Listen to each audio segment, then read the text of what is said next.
What's up everyone, Brandon with Strict Vision Athletics here with the Transformer Bar by Kabuki Strength. This is in response to a question where somebody asked me what is my all-time favorite barbell inside of our Iron Throne. I gotta give it to the Transformer. I have to. Even before 2.0 came out, I had version 1, and version 1 was incredible all by itself. Version 2 has improved in a way that I couldn't have even foreseen. This is one of those pieces of equipment where I would say generously that every single gym in the world should have one. I don't care if you're in a home gym, if you're in a commercial gym, if you're a private training operator, or if you're somebody who does class, it doesn't matter. This should make its way into your facility. It really is an incredible, the engineering alone is worth the price that you pay to get this thing. I've had it for about 2 years now, maybe a little bit more, between 2 to 3 years. All my clients love it. All my clients use it. I use it. It's helped me with a lot of my postural alignment issues. Anytime I want to change up the position of the bar, specifically the weight distribution inside of my gait, this is the only barbell that I've found that can effectively do that the way that this does. So let's go around the side and I'm gonna actually show you guys how this works. The barbell itself has 6 different positions to change, but let me kind of go over here and I'll show you how that works. All right, so here we are on the side of the Transformer Bar, and this will give you a good little view of what exactly it is I'm talking about. So you've got 2 basic ways to change the position of the resistance and the angle of the resistance. So first off, this pen can be adjusted and removed for increased or decreased difficulty. So as a general rule of thumb, if I put this up at the top, it's easier. If I put it down at the bottom, it's more difficult because where this is, that's going to determine how close the weight is to my body as I move. So the further away it is, the harder it is for me to keep it under control. That's what this is for. Up here, we have an even more interesting part of the Transformer Bar that I love, and that is the different back positions of the weight itself. So you've got 6. You've got goblet squat, front squat, safety squat bar, back squat high, back squat low, and hinge. Let me kind of go through each one and explain to you what exactly I use them for.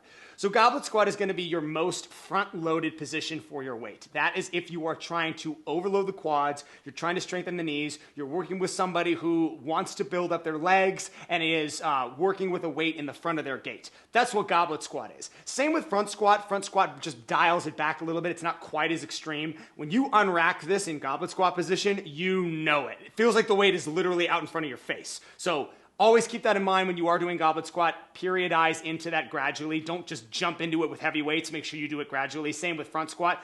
Safety squat bar is probably the thing that I use the most. I like it because it's perfectly centered. Safety squat bar, or SSB right here in the middle, means that the bar is going to align the weight in the middle of my stance. That means that I can focus on my squat pattern as if the weight was literally perfectly lined up with my body. It's a lot easier than a back squat in my opinion, just because the weight is perfectly distributed. That's why I use it the most. Next we have back squat high and back squat low. So high and low refers to the position that the bar would be if you were to do a straight bar. A lot of people like a high back position, a lot of people like a low back position. I personally cannot really tell the difference between these two. If I do back squat high or back squat low, it just feels like the weight is on my back, which is, I would say probably back squat high is the closest feeling you will get with the Transformer Bar to if you were to use a normal straight bar and do squats. So if you want to do a back squat and you don't want it to be safety squat and you don't want it in the front, I would do back squat high. That's the position I would recommend. And if you are doing this, again, you're going to go heavier than if you did goblet squat or front, but you're going to want to still periodize into that. You don't want to go too overload in the beginning when it comes to that position. Same with low. Again, back squat high, back squat low, not that much of a difference in my opinion. Last position right here, that's hinge. So hinge is going to be what I do when I do good mornings. Now, good mornings are probably the thing that I do the most with this. You could hypothetically do an RDL, but I think they're kind of the same thing. Because this is backloaded, this is pretty much a good morning only exercise. In fact, good mornings and RDLs are in fact the same movement pattern. The only difference is where the resistance is. If it's a good morning, it's on your back. If it's an RDL, it's in front. So that is in fact only for good mornings. I really do like it.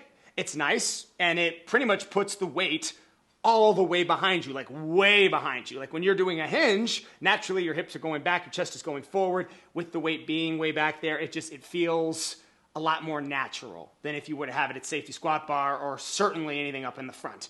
I personally, when I do it, I don't use hinge that often. I think it's a little extreme. I think the position of the bar just feels, while it may feel natural for a hinge, when I do a hinge, I like to have it at a back squat low or even a back squat high.